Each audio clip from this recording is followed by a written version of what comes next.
Good evening, guys. My name is Caleb Padilla, and I'm here today to talk to you guys about why I believe that we should conceal carry.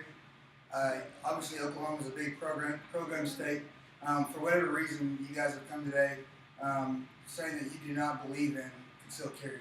You've done a lot of things in Congress to try to get it repealed. So what I want to do is clarify a lot of the stigmas about people that conceal carry, and I want to provide some information to you all to hopefully change your mind.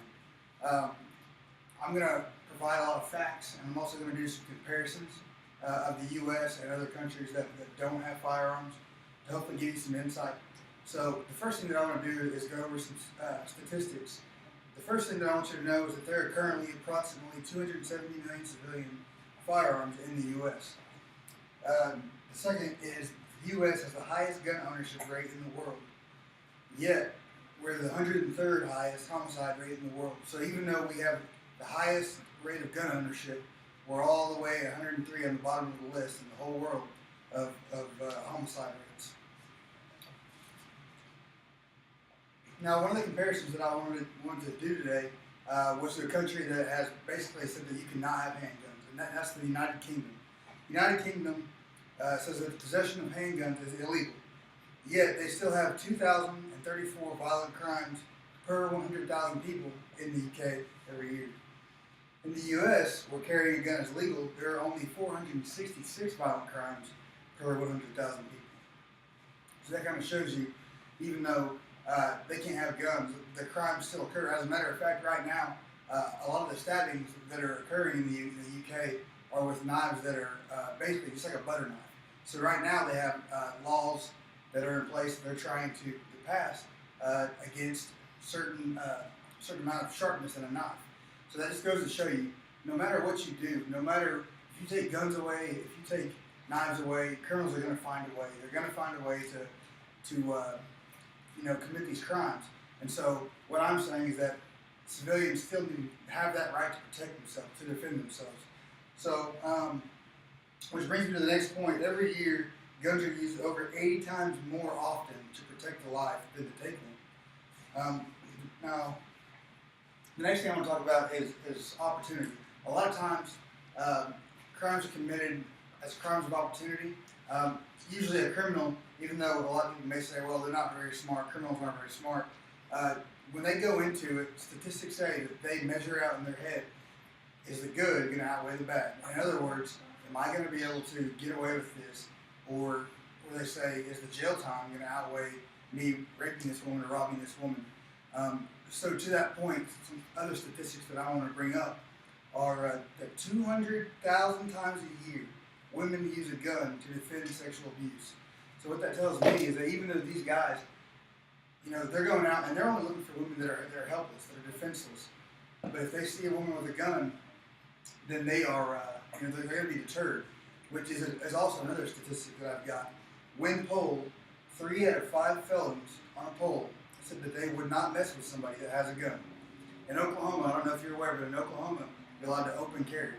A lot of people can still carry, but a lot of people have argued, well, if I open carry, somebody might see me as a target. But according to that statistic, a lot of felons say, if I know they have a gun, I'm not going to attack. So that's just another good thing to think about.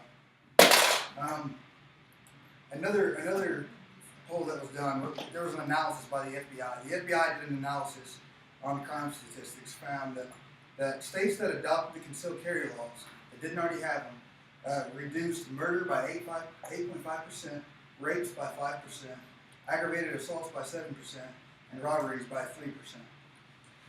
Now, the next thing that I want to tell you is about a story. It's a story about a man that his mom had recently lost his father. He went and bought his mom a revolver.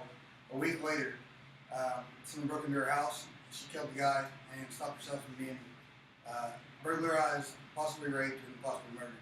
And that's just one of thousands of stories that there are.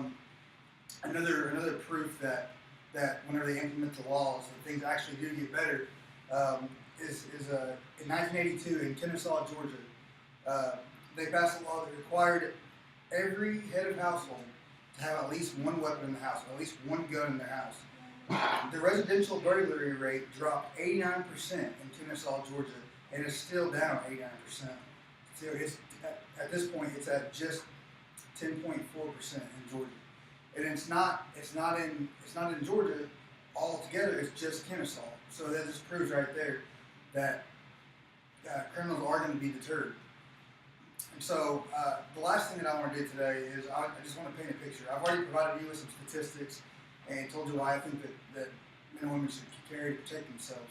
But the last thing that I want to do is create a scenario in your head. If you're male or if you're female, it doesn't matter. I want you to picture walking down the street and you just got out of a movie with your family. It's 9 o'clock at night and you're there with your wife and your kid, or if you're a woman, you're there with just your kids. And somebody comes out of the shadows, which it doesn't just happen in movies; it happens every day. And they take your 9-year-old daughter and they rape your daughter right in front of you with you at gunpoint. Now, I would be able to pull out my pistol and stop the situation. A lot of people think, well, I'll never need that, but you never know. And the fact that you would have that regret for the rest of your life that you could have stopped somebody from doing that, it's just too easy. It's too easy to carry. It's too easy to go and get the training and to become a responsible gun owner. It doesn't cost very much, and it's more. It's not about walking around toting a gun like the Wild West. It's about the fact that sick people are going to be there no matter what. It's been proven in the UK. They're going to find a way to prevent crime. You can take guns away, you can take knives away. They'll figure out a way to create that crime. So what I'm here to do today is urge you to protect yourself and to protect your family and start carrying.